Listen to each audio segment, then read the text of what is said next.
What starts here changes the world. I have a few suggestions that may help you on your way to a better world.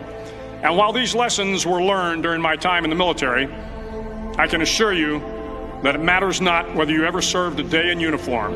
It matters not your gender, your ethnic or religious background, your orientation, or your social status.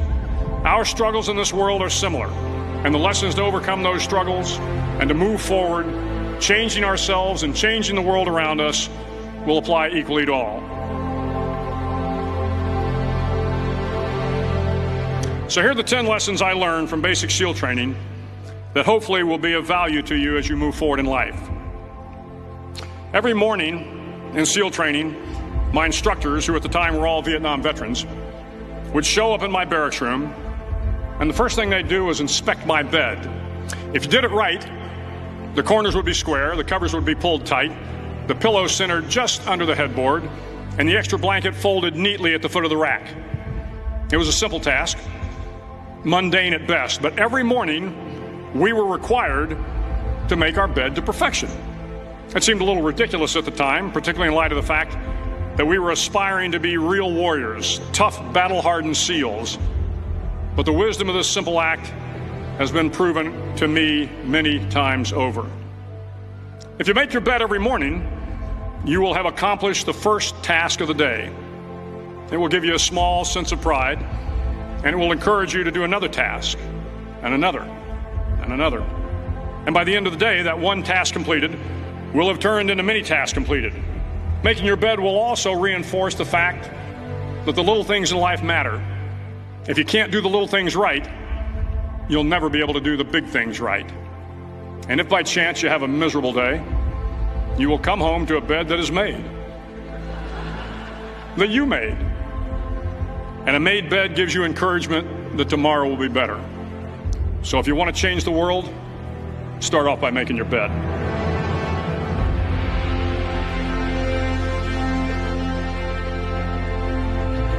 During SEAL training, the students are all broken down into boat crews. Each crew is 7 students, 3 on each side of a small rubber boat, and 1 coxswain to help guide the dinghy. Every day your boat crew forms up on the beach and is instructed to get through the surf zone and paddle several miles down the coast. In the winter, the surf off San Diego can get to be 8 to 10 feet high, and it is exceedingly difficult to paddle through the plunging surf unless everyone digs in. Every paddle must be synchronized to the stroke count of the coxswain. Everyone must exert equal effort, or the boat will turn against the wave and be unceremoniously dumped back on the beach. For the boat to make it to its destination, everyone must paddle. You can't change the world alone. You will need some help. And to truly get from your starting point to your destination takes friends, colleagues, the goodwill of strangers, and a strong coxswain to guide you. If you want to change the world, find someone to help you paddle. Over a few weeks of difficult training, my SEAL class, which started with 150 men, was down to just 42. There were now 6 boat crews of 7 men each. I was in the boat with the tall guys, but the best boat crew we had was made up of the little guys, the Munchkin crew, we called them. No one was over 5'5". The Munchkin boat crew had 1 American Indian, 1 African American, 1 Polish American, 1 Greek American, 1 Italian American, and 2 tough kids from the Midwest. They out-paddled, outran, and outswam all the other boat crews. The big men in the other boat crews would always make good-natured fun of the tiny little flippers the Munchkins put on their tiny little feet prior to every swim. But somehow these little guys from every corner of the nation and the world always had the last laugh, swimming faster than everyone and reaching the shore long before the rest of us. SEAL training was a great equalizer. Nothing mattered but your will to succeed, not your color, not your ethnic background, not your education, not your social status. If you want to change the world, measure a person by the size of their heart, not by the size of their flippers. Hello, everybody, and welcome back to the Chaos Project podcast. We are at episode 150 of the Matrix Reloaded. We are continuing with the next part of of the Eye of the Serpent, which we are going to probably need another episode after this to continue. This is, like I said, it's a deep dive on one subject, and then we'll be moving on to another. We're going kind of back to where we were picking up yesterday about the death of the goddess, the patriarchy, monotheism, and the death of the goddess. We were on Annie Besant. Anything you want to say before we jump into it, Keisha? Okay, let's get going here. All right, so she says many chapters are devoted to these allegorical and mystical meanings hidden beneath the words of the Old and New Testament, and he alleges that Moses, like the Egyptians, gave histories with concealed meanings. He who deals candidly with histories, this is Origen's general canon of interpretation, will exercise his judgment as to what statements he will give assent to and what he will accept figuratively, seeking to discover the meaning of the authors of such inventions. Now, the problem with what she's proposing here is when you use this is pretty much higher criticism, which puts man's reason above God. When you use saying that there's hidden knowledge and leaving it up to the interpretation of the person who is doing it, you create a lot of problems rather than using the Bible as its own expositor, right? It's like anybody can interpret the set of instructions to build something in their own way. So if you have 1,000 people building a building, a skyscraper, and everybody interprets those directions differently, however how they think it should be, how is that construction of that building going to work out?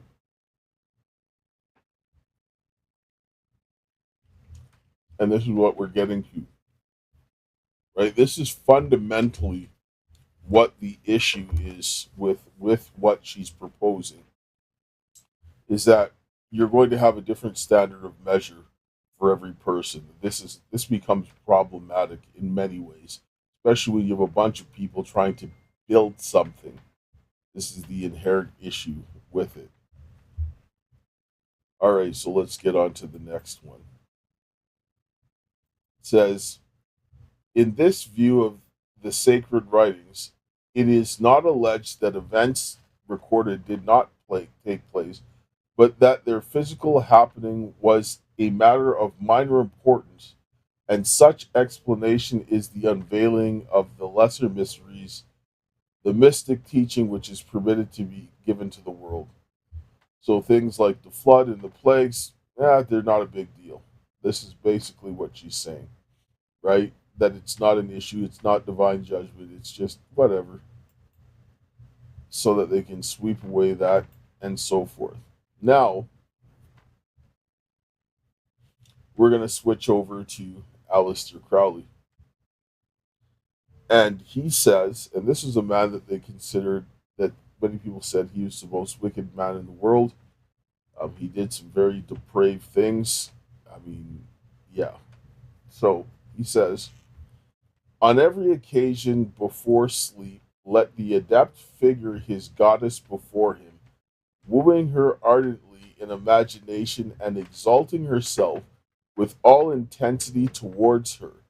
Then it shall be in the end that the great goddess will descend and clothe her in her beauty in veils of flesh, surrendering her chaste fortress of Olympus to the assault of the O Titan, son of earth. And this man is talking about sex. This man is a sex fanatic. He did all kinds of depraved things. And so he's basically saying that he wants the goddess, which is the fertility goddess, will descend on this woman and basically turn her into whatever he wants to use her for sex. Wow. Yes. This is what this is all about, because this guy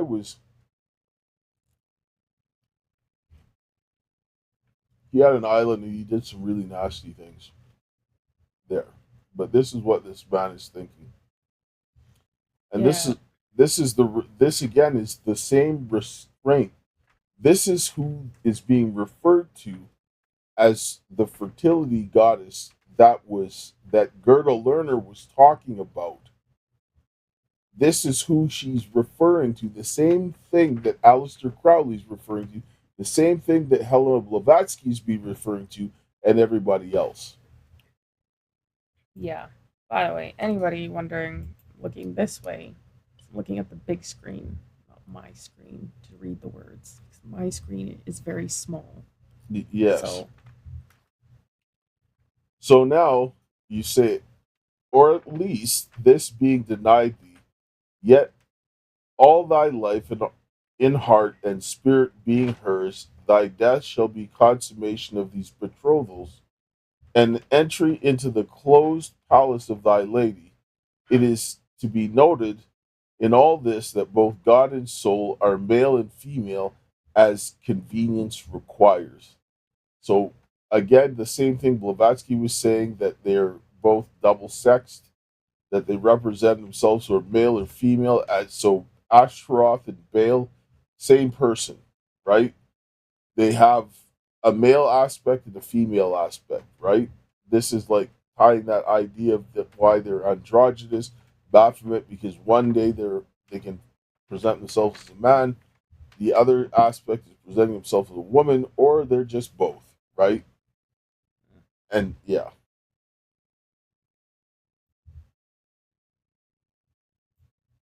Now we're going to go to a woman that was hated by all of the people that yeah. were talked about there. So we're going to talk because this is Jezebel was the high priestess of Ashtaroth. Her father's name was Ethbaal, and he was all about Baal, and she was the female.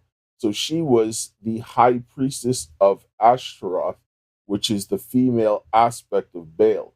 When God sent the Israelites into the land of Israel, he told them to wipe them out because of the filthy practices where they were slaying children and they were doing filth to children. And later on, we'll show the, the biblical verses because that's the last.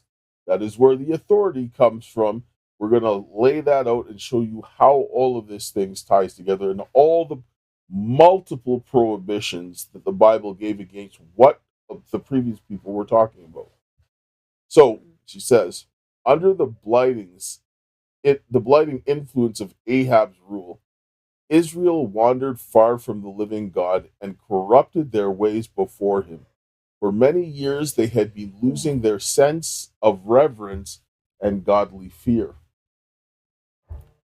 And now it seemed as if there were none who dared expose their lives by openly standing forth in opposition to the prevailing blasphemy.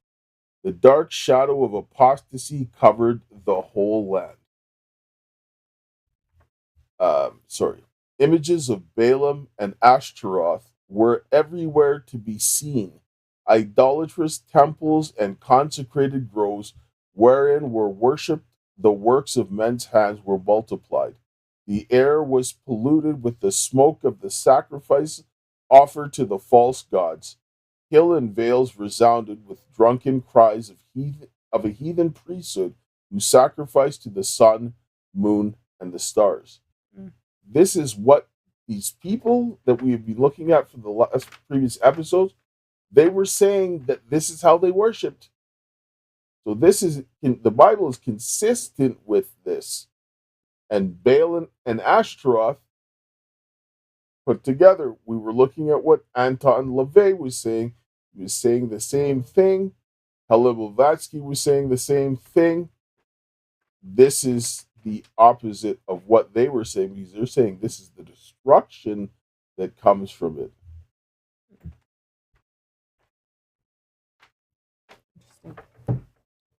Through the influence of Jezebel and her impious priests, the people were taught that the idol gods that have been set up were deities, ruling by their mystic power the elements of earth, fire, and water. All the boundaries of heaven the running brooks, the streams of living water, the gentle dew, the showers of rain which refreshed the earth and caused the fields to bring forth abundantly, were ascribed to the favor of Baal and Ashtaroth instead of the giver of every good and perfect gift. The people forgot that the hills and the valleys, the streams and the fountains were the hand of the living God, that he controlled the sun, the clouds of heaven, and all the powers of nature. So you're seeing a completely different narrative that was to the people that were starting this. Because Blavatsky and Ellen White knew each other. At one point, they lived in the same city. Blavatsky, if she could have murdered her, probably would. Because she outed what they were doing, called out theosophy, called out the women's suffrage movement, because it was rife with this occultism, this Luciferianism, and the revival of this fertility goddess cult, like what Jezebel was doing in the time of Ahab, where it said that Ahab provoked God. He provoked God, more than anybody before him. And then when Manasseh did it, he did it even more. Yeah. But the thing is Manasseh repented and he turned savage on all those people. Ahab did not. Ahab was exceptionally weak. He was a simp. Yeah. You want to see a definition of a simp? Go read about what Ahab did, and you'll see what a simp is. God's message to Ahab and Jezebel and her priests and all the followers of Baal and Ashtaroth, opportunity to test the power of their gods, and if possible, to prove the words of Elijah false. Against the assurances of hundreds of idolatrous priests, the prophecy of Elijah stood alone, if notwithstanding the prophet's declaration. Baal could still give dew or rain, causing the streams to continue to flow and the vegetation to flourish. Then let the king of Israel worship him, and the people say that he is God. You see, Annie Besant wanted to sit down and say that when Elijah said that there was going to be no rain for 3.5 years and God honored his promise, that was just natural happenstance. And there was nothing they could do about it, right? So when God shut up the rain to show the displeasure on the Baal worship, she was trying to sit down and say that, no, that was just a randomly occurring thing. So you're seeing a very concerted effort to discount what the Bible says. Because all the previous people, and like I sit down and say, the Bible is the final authority. I'm just looking at people that were around the same time and who hated who.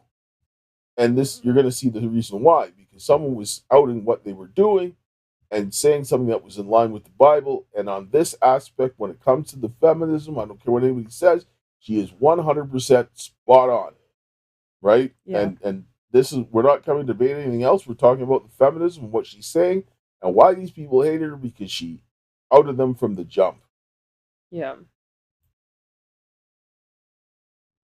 Determined to keep the people in deception, the priests of Baal continued to offer their sacrifices to their gods and to call upon them night and day to refresh the earth.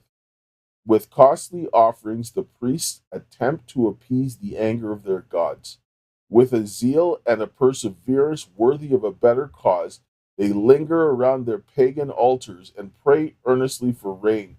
Night after night, throughout the doomed land, their cries and entreaties arise, but no clouds appear in the heavens day by day to hide the burning rays of the sun. No dew or rain refreshes thirsty earth. By the word of Jehovah stands unchanged by anything the priests of Baal can do. And we saw this exemplified when Elijah came on Mount Carmel. He was like, if you can make fire come down from heaven, he was mocking him, because after he rolled in and told the king, there ain't going to be no dew or rain for the next 3.5 years because of your wickedness, they couldn't do a damn thing about it. And then when he came in and he came on Mount Carmel, he's like, well, let's see.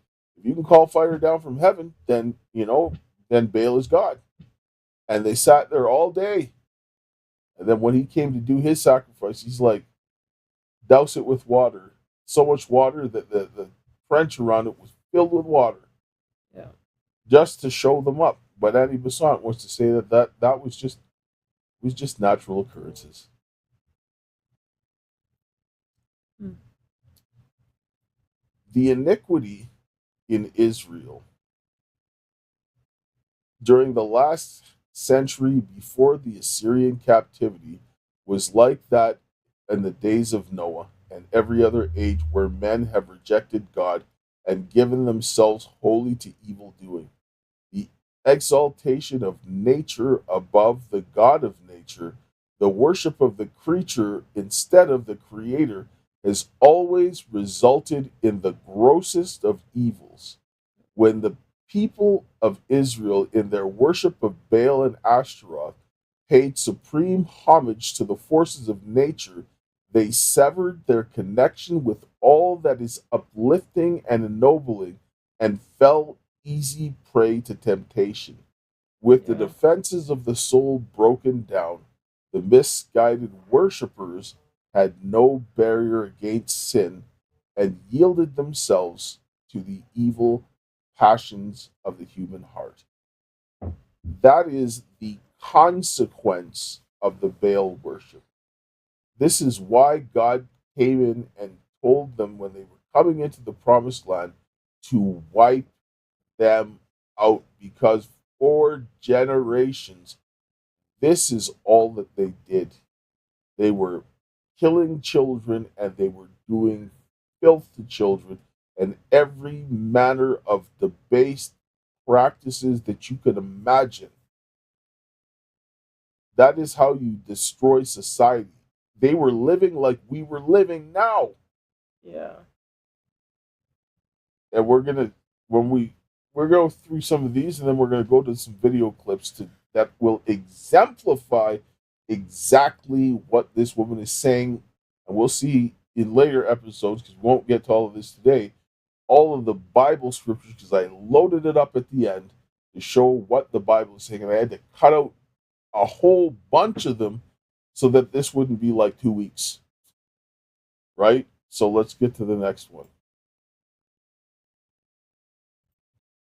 Against the marked oppression, the flagrant injustice, the unwanted luxury and extravagance, the shameless feasting and drunkenness, the gross licentiousness and debauchery of the age, the prophets lifted up their voices.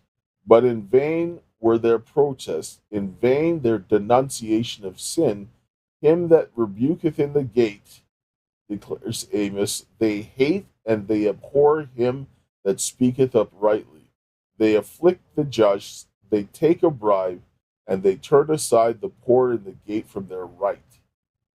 And this is what we're seeing again today. Remember what Anton LaVey said, that all of this licentious, the excess, the indulgence of whatever you want is what Satanism is. But this is what leads to that. These different things that go on are consequences of that wickedness. When you indulge yourself to whatever you want, whatever feels good, wickedness is the sure result. It is 100% impossible for any other outcome.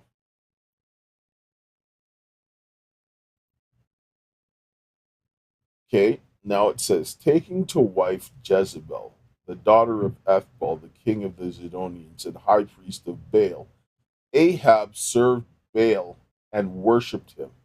He took a devil worshipping wife and followed the devil worshipping wife crazy. because she was leading him with her vagina. Yeah, that's crazy. Right? This is the ultimate simp. Like, the definition of simp is Ahab, because he plunged his entire nation into filth for a woman's vagina. Yeah. Jesus wept. Yep. Simps are literally Ahabs, and they're ruining society. And he reared up an altar for Baal in the house of Baal, which he had built in Samaria. So because he creates the circumstances, he went ahead and created the circumstances to promulgate the filth of his wife because he followed his wife instead of having some testicles and having a backbone like a man. Not only did Ahab introduce Baal worship in the capital city, but under the leadership of Jezebel, see what they say?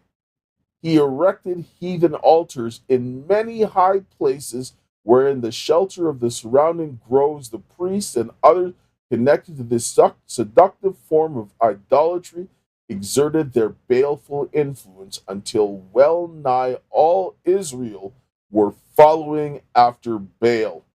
There was none like unto Ahab, who did sell himself to work wickedness in the sight of the Lord, whom Jezebel his wife stirred up, and did very abominably in following idols, according to the things of the Amorites, whom the Lord cast out before the children of Israel.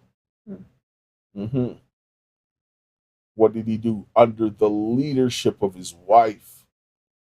She wore the pants, and this was the sure result. Something you want to say? No, I just said that's crazy. Exactly that. Exactly that.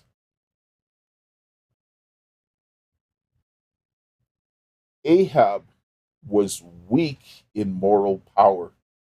His union by marriage to an idolatrous woman of decided character and positive temperament resulted disastrously both to himself and to the nation. Unprincipled and with no high standard of right doing, his character was easily molded by the determined spirit of Jezebel. His selfish nature was incapable of appreciating the mercies of God to Israel and his own obligation as the guardian and leader of the chosen people. What you're seeing is a description of the effects of a wicked woman on a weak man that has power.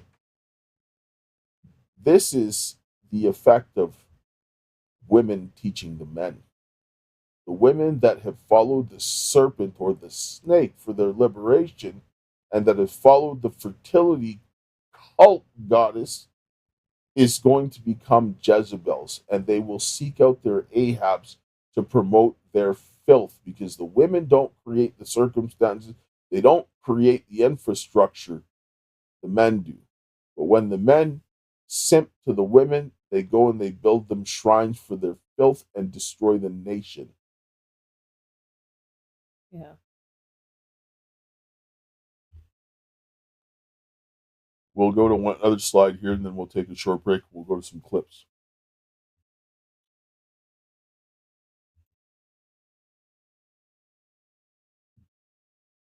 Oh, yeah, this is just a repeat of the other slide. There we go. Queen Jezebel, angered over the message that had locked up the treasures of heaven, lost no time in conferring with the priests of Baal, who united with her in cursing the prophet and defying the wrath of Jehovah. But notwithstanding their desire to find him who had uttered the word of woe, they were destined to meet with disappointment, nor could they conceal from others a knowledge of the judgment pronounced in the consequence of the prevailing apostasy.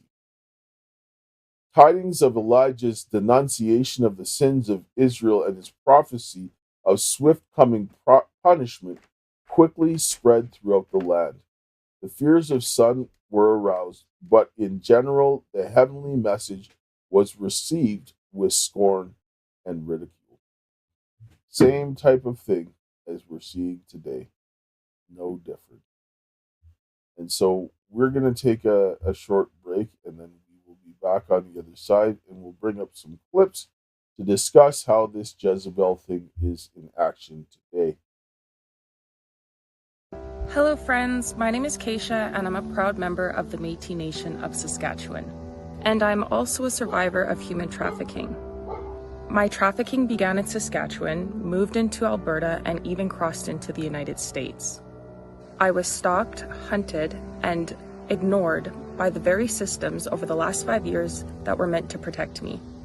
This is why, with my father Dale Richardson, we started the Karis Project. This is an Indigenous, survivor-led movement for humanity dedicated to exposing trafficking, government corruption, and holding institutions accountable. One of the most powerful tools that we are using is the petitions for redress of grievances. These are lawful constitutional actions rooted in Canadian and US law, and in treaties that tie us together across provinces, across states, and even across borders. These petitions are precedent-setting. They create a binding record. They demand accountability while representing reconciliation in action. Indigenous and non-Indigenous people working side by side to preserve liberty for all. But we cannot do this alone. We need your help to keep this movement alive, to raise awareness and to build a legacy of justice for Indigenous women, for trafficking survivors, and for families everywhere. Thank you. Please stand with us. Your support makes this work possible. Together we can restore justice, heal families, and defend freedom. And I will close with my favorite quote. The greatest want of the world is the want of men. Men who cannot be bought or sold. Men who in their inmost souls are true and honest. Men who do not fear to call sin by its right name. Men whose conscience is as true to duty as the needle to the pole. And men who will stand for the right, though the heavens may fall. Thank you.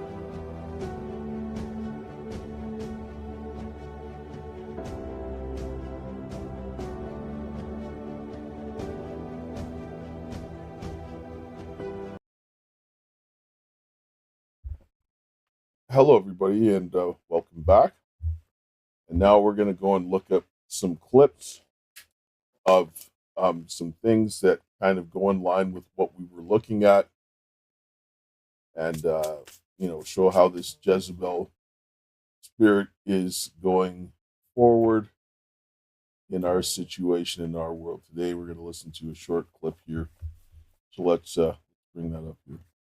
Men have demonstrated throughout history a willingness to police the predatory sexual behavior of other men. That's why we have rape as a crime, at least when it comes to women right now.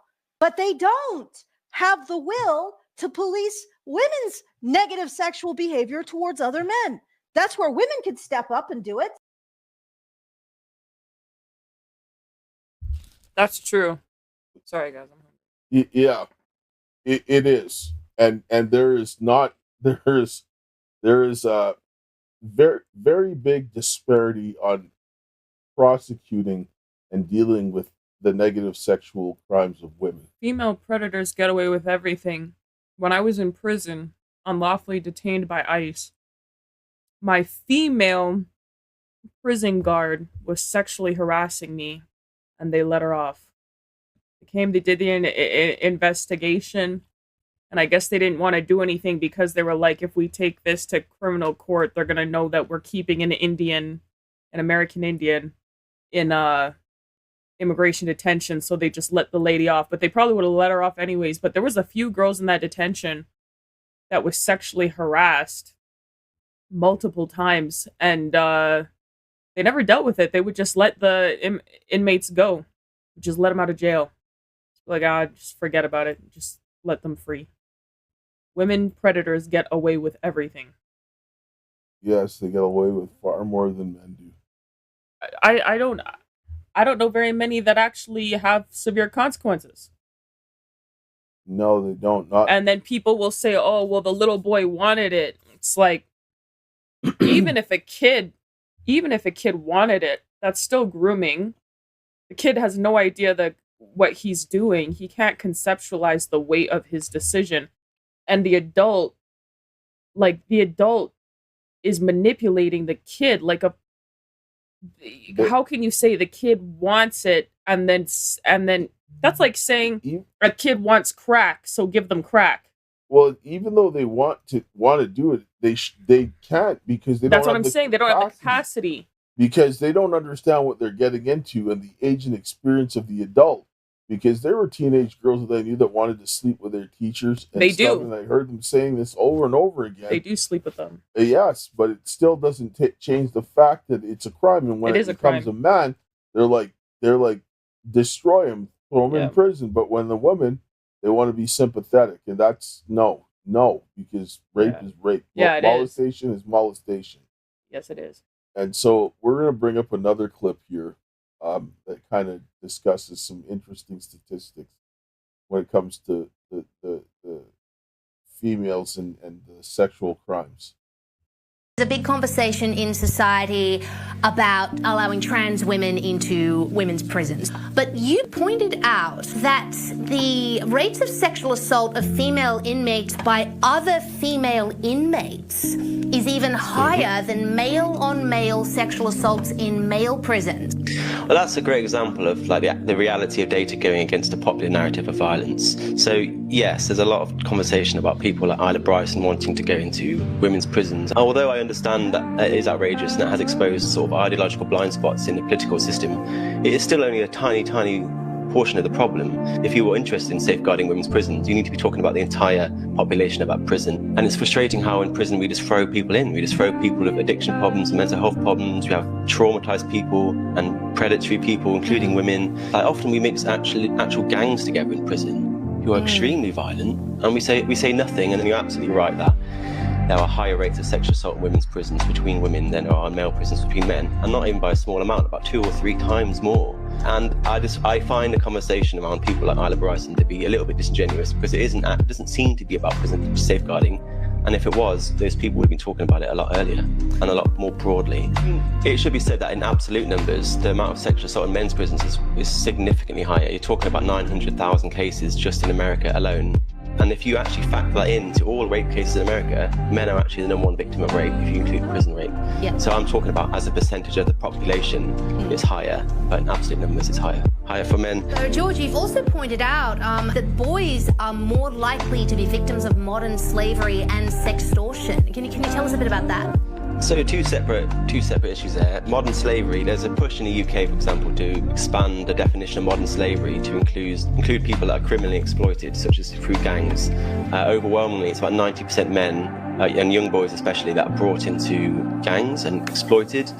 And in that widened view of modern slavery, men, and especially young boys, are the number 1 victim of modern slavery in the UK today. Sextortion is a new and emerging problem of which boys are also the primary target, and that's where boys are often targeted on social media by both men and women pretending to be women. It's not actually women doing it necessarily.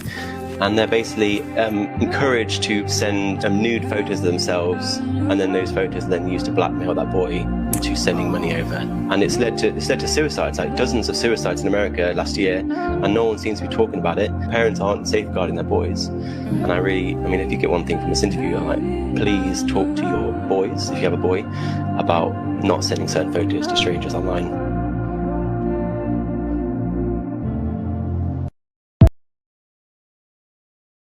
And he's right, because when you look at things like drug mules, almost always boys. Yeah. And it's been happening for years and years, and nobody gave a damn. Yep. Nobody.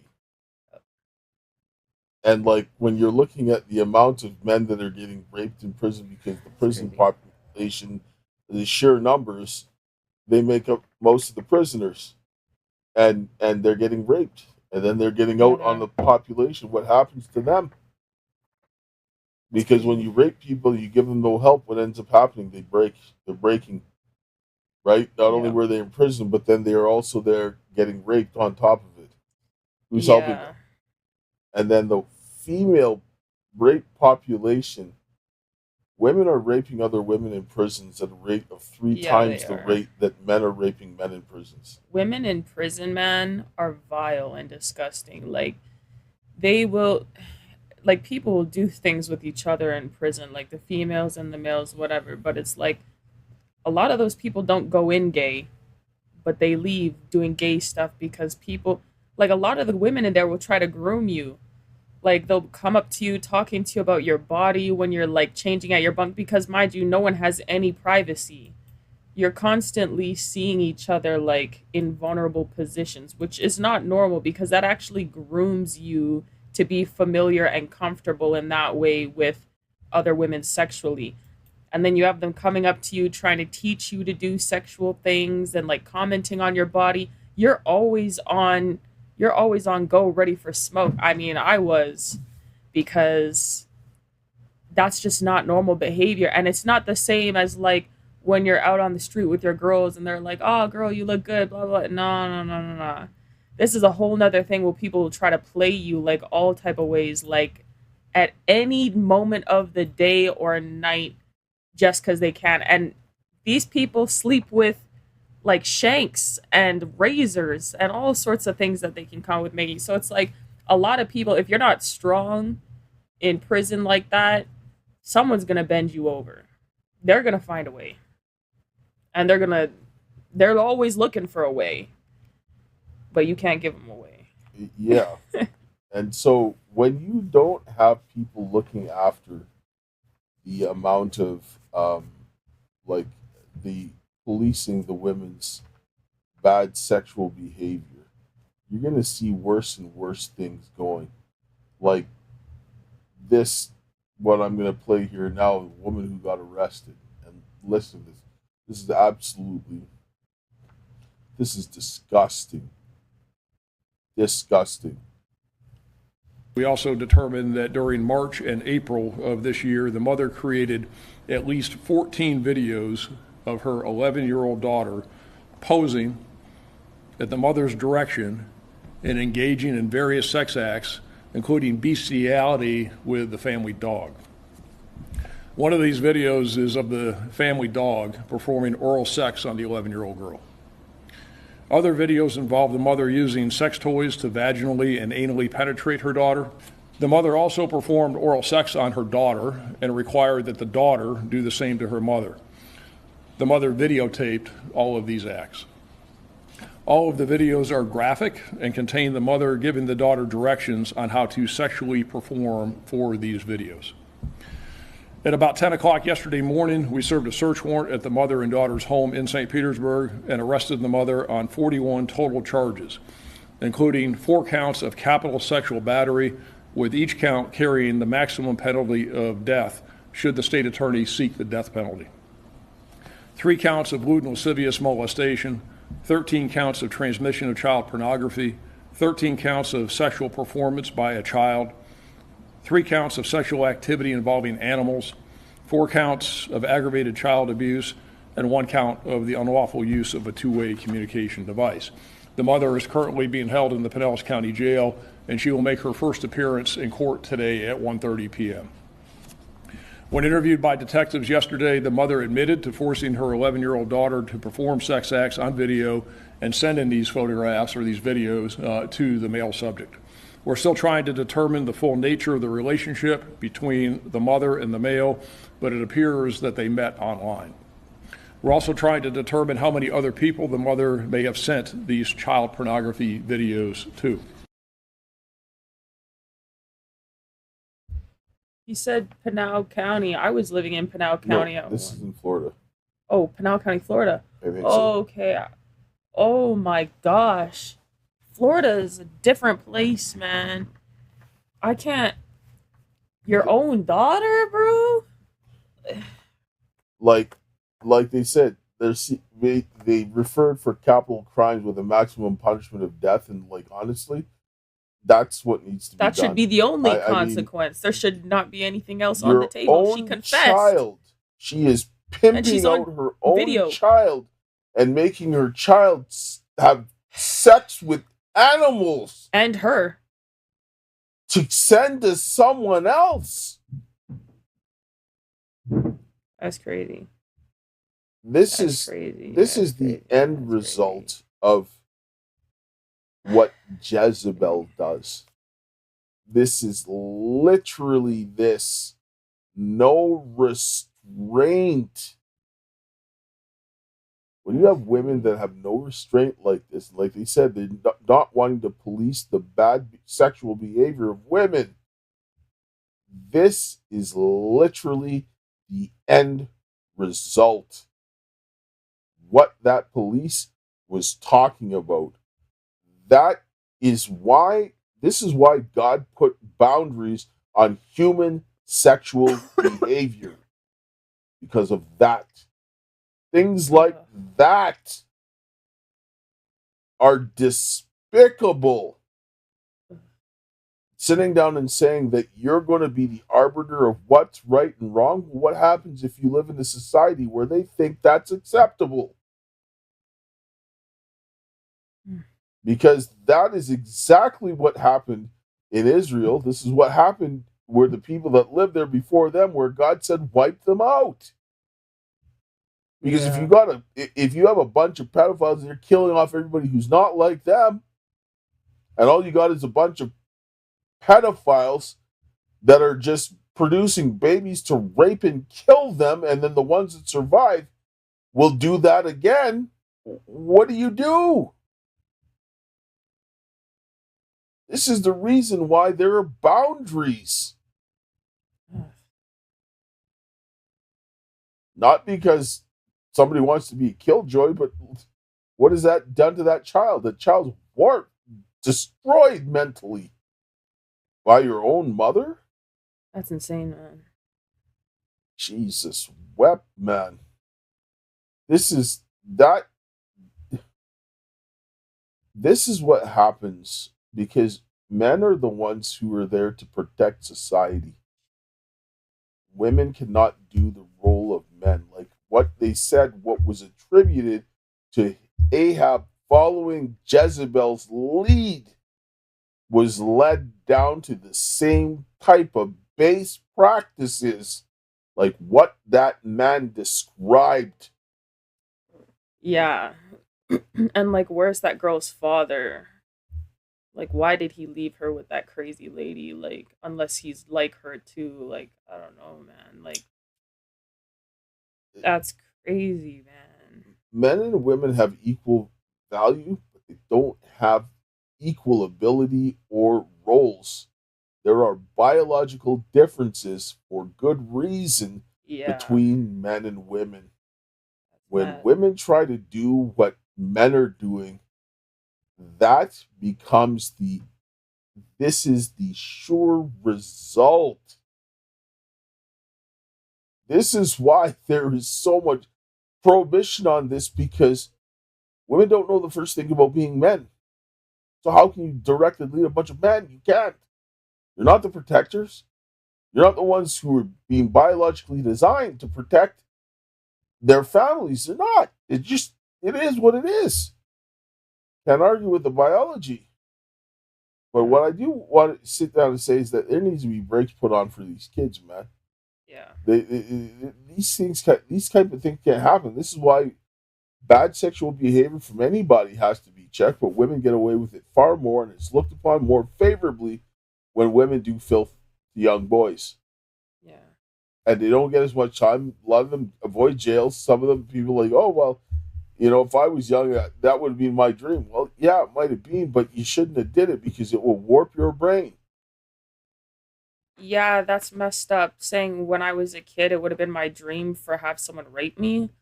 Like men will say women have rape fantasies, but men talk about having rape fantasies of being kids and having teachers rape them and saying, oh, I would like it. That's rape. Under the law, that's rape. So it's like, bro, the brokenness of the mind for someone to feel that way is crazy, man. Because, like, that has to be just fatherless behavior. I don't know. Like, I never looked at my teacher once and thought, yeah, he's the one. Today's the day. Not as a kid, not as an adult. Like, you're not on the same level. Like, no. That's. I was just like, this person could be my parent. This person can be my dad. I don't know how a kid won't look at the female teacher and be like, oh, this could be my mom. That's weird. That's gross. No, because young teenage boys are a ball of hormones. So are women. I know, but they're visual. So they're looking at them physically, and that's where they're deriving all of this stuff. The physical representation is still physical representation of their mother. Yes, but they're not thinking that way. They're just thinking. I don't know. Then I don't know. I don't know. Honestly, like a lot of the hormones short circuits a man's brain, and what he sees will short circuit his brain, and men are weak to that naturally. That's just the way it is, right? I'm gonna pull up one final clip here because we got a few minutes left, and we're running up here on time. And this is something that, yeah, the one thing where he said a 12-year-old boy is being celebrated to have sex with a 12-year-old girl. No, that's not. It's tragedy. Yeah, it is tragedy. Both sexes should be protected. You're right. Yes, it should be protected. But let's get this clip up here. Feminist conjecture about how societies work is 100% wrong. And furthermore, what they identify as so-called toxic masculinity, even if we set aside the large amount of domestic and sexual violence that women themselves are responsible for, the men who engage in these activities, the biggest causal factor this is new stuff coming out, but this is the biggest causal factor identified, that boys who are hurt by their caregivers and the people that they should be able to trust go on to be aggressive or more likely to go on to be aggressive. And again, this is a tiny minority of even those boys go on to be more aggressive, to be more violent, to engage in the behaviors that they have been subject to. Feminist theory or feminist conjecture is wrong. Of course it is. And this is the way that the feminist theories have been framing men as some kind of just psychopathic being that cannot help themselves. But it's the same thing. Abusers are created from abuse. Yeah. And a lot of the times, those abusers are women, and they be getting away with it. And allowing that to get away with it allows them to push their agenda. Yep. Because in order to get the ascendancy, men have to be demonized. Yeah. And we were demonstrating this through the writings of the women in first wave feminism. Even the woman who did the thing about the patriarchy, Gerda Lerner, talks about that the man is the obstacle for the fertility goddess to take her rightful place. And this is all tied to sexual freedom. Without the men that are there to safeguard society, what you watched happen with that woman and her child and the dog, that kind of filth will happen more often. Because men are the ones who set the boundaries in society. They can't follow the lead, because look what happened to Ahab and Jezebel. When she followed the lead, what did they do? They were raping children, killing them, and all manner of filth. And then the people who served God, they had to hide. Yeah. That's and when you look at the way that these people are, they're so much against God. And the attack on the patriarchy is a straw man argument to attack God and rebel and say that they side with the serpent and the devil rather than God. This tells you where this is going. Yeah. Anyway, we're running up on time for the day, so I'm going to close here with a prayer, and then I'll give you your final thoughts. But we need to really get back to what works. And regardless of whatever you believe in God or not, you should be able to see the effects of the human behavior. Yeah. And this is really what it is. Regardless of what you think of the Bible is the most accurate description of human behavior I've ever witnessed over a period of time. It shows that human beings, no matter what you do, no matter their technology, they will do the same things fundamentally. Yep. And when women take the lead, sexual depravity and the breakdown of society is the result, because they're not designed to do the protector role of the man. Yeah. Just like the man is not designed to do the feminine role. They're not. And when they try to reverse the roles, things break down very quickly. Yeah. Can't have that happening. Right? Not sitting down and saying that anybody's better than anybody and people should all be treated fairly with love and respect. What I'm saying is that we can't go ahead and think that we're going to change things to make it better than it already is. Right. I'm talking about within relation to men and women and the way that they were biologically designed. Yeah. Anyway, I'll close here with a prayer. Heavenly Father, Lord, we thank you for this day. We thank you for your love, grace, and mercy. We thank you for the hope that you have given us this day. Open our hearts and our minds to your will.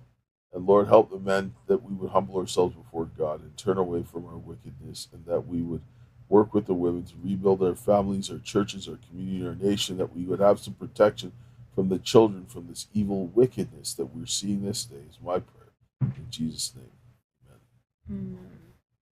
Yeah, thanks, Dad, for the prayer as always. Thanks, guys, for tuning in to the show. Yeah, you gotta protect the men to protect the children and women, man. Men have to be the leaders in society. Women can't do it. Men are the only ones, and women have to be supportive and respecting the authority of men in that way, so that we can have what we need for society to be peaceful and prosperous. Anyways, guys, thanks for tuning in. We'll catch you in the next one. We'll catch you guys later. And to my dearest Karis, until we meet again, my friend.